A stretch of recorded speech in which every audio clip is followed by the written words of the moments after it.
In the bustle of daily life in Boulder, Colorado, there is a refuge, a quiet spot that reminds us to slow down, to wonder at the beauty that surrounds us, to give our full attention for a while to the company of friends and the simple pleasures of food and drink and conversation.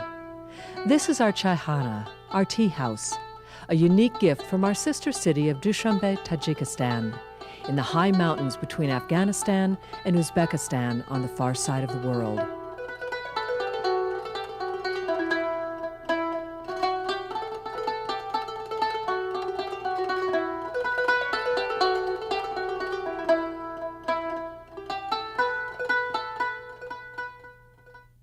In the 1980s, amid the bitter dregs of the Cold War, a group of Boulder citizens decided it was time to stop the rhetoric and find a human connection. They succeeded.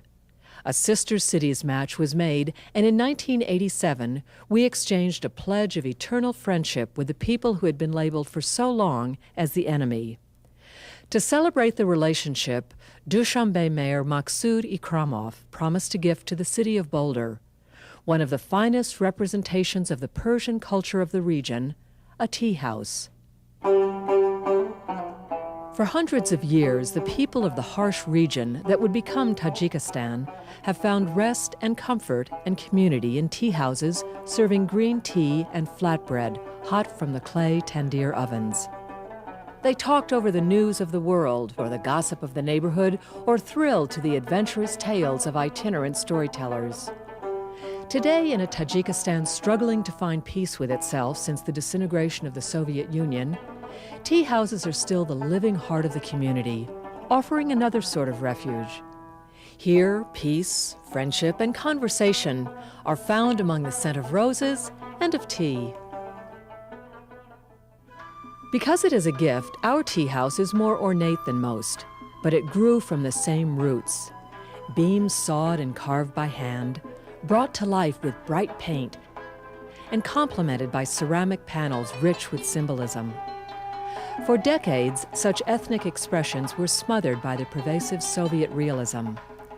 However, with a softening influence of glasnost came a revival.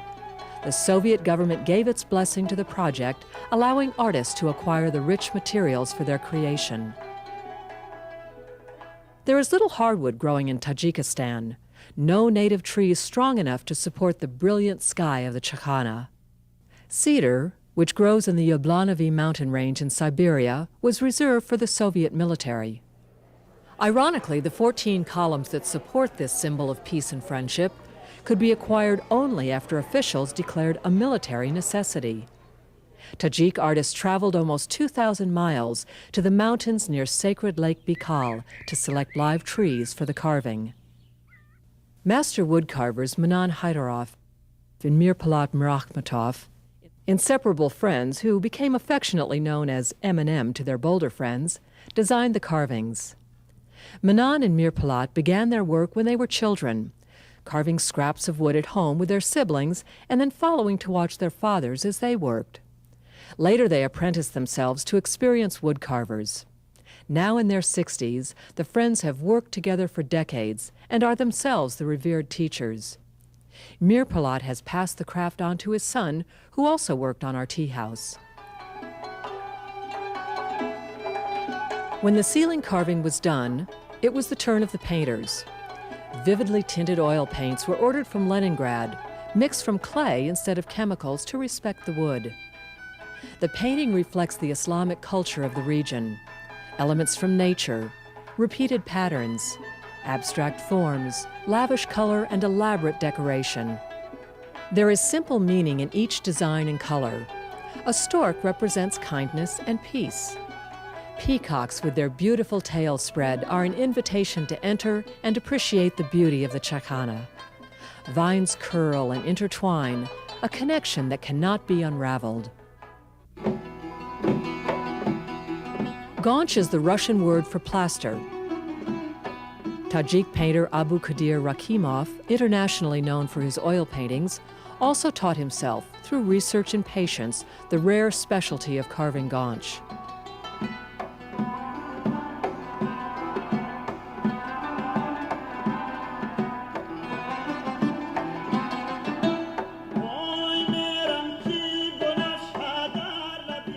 In addition to the delicate plaster panels, the tea house walls are enriched by his bold paintings, a Tajik take on abstract expressionism. The ceramic panels that brighten the exterior of the tea house are primarily the painstaking work of one artist, Viktor Zabolotnikov, who spent more than a year on the task. Beginning with a ton of rough clay, he molded panels populated with stylized birds and plants from Dushanbe, partridges and gold-tailed pheasants, gladiola, and ruby pomegranates. Their brilliant colors emerge from the complex chemistry of glazes, with copper and chromium ground by hand. The firing of the glaze at nearly 1,000 degrees Celsius had to be done at night because of power shortages. For 35 nights, Victor slept in his studio to babysit the delicate panels. Meanwhile, other artists were busy creating the traditional topchans, the elaborately painted tables and stools, the sculpture, the cushions, and the tea cozies to fill our tea house with comfort. As the tea house was created in Tajikistan, Boulder citizens were searching for the site that would be an appropriate setting for the jewel-like Chaikhana. Dushanbe architect Lado Shanitze created the original architectural drawings of the tea house. Sadly, he died before the project was completed and never saw the tea house in the setting he envisioned. Boulder architect Vern Syro carried on the work, creating an annex to house modern facilities without distracting from the tea house. Sister City's president, Mary Axe, encouraged and cajoled the process along. For 8 years, Boulder resident Rosemary McBride sweltered in a coat purchased on a visit to the Silk Road, a visible reminder around town that the tea house awaited a home. We finally found it, next to murmuring water overlooking the shifting diorama of our farmers market and the green oasis of Central Park.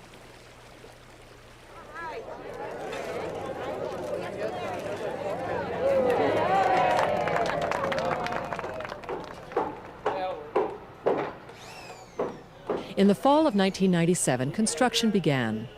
Local workers assembling the pieces of the 2,100 square foot puzzle had the help of visiting Tajik artists. Blue jeans and hard hats met loose trousers and embroidered caps. Strong tea bubbled atop a gleaming samovar on the construction site. Boulder gardeners planted roses and other greenery to please outdoor diners and chess players.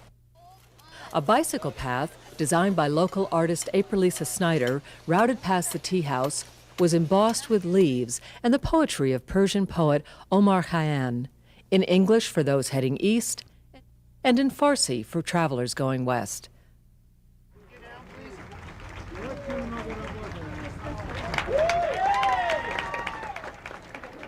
Finally, on May 15, 1998, we were able to step for the first time into the Fabergé egg interior of our tea house and realize the magnitude of the gift, a $1 million work of art, the largest gift ever presented to the United States by the former Soviet Union.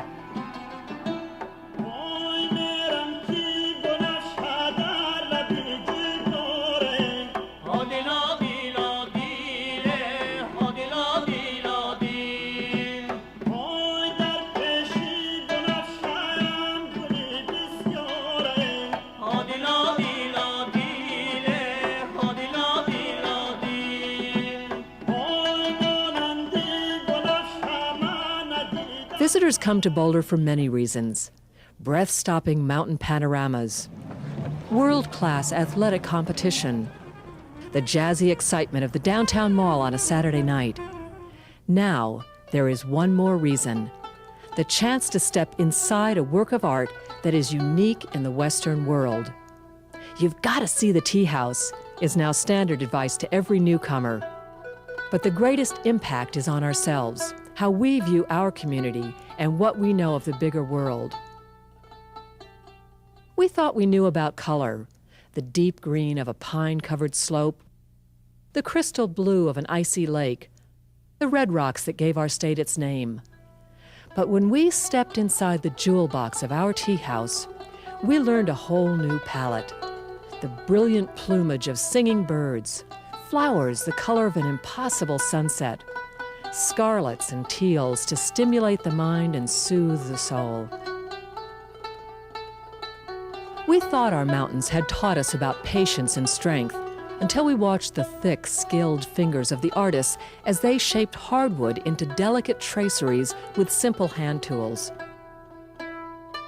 We thought we knew about generosity, we who are ungrudging about helping those less fortunate, until from one of the lesser developed countries of the world, we received a glowing gift we can only repay with our enjoyment.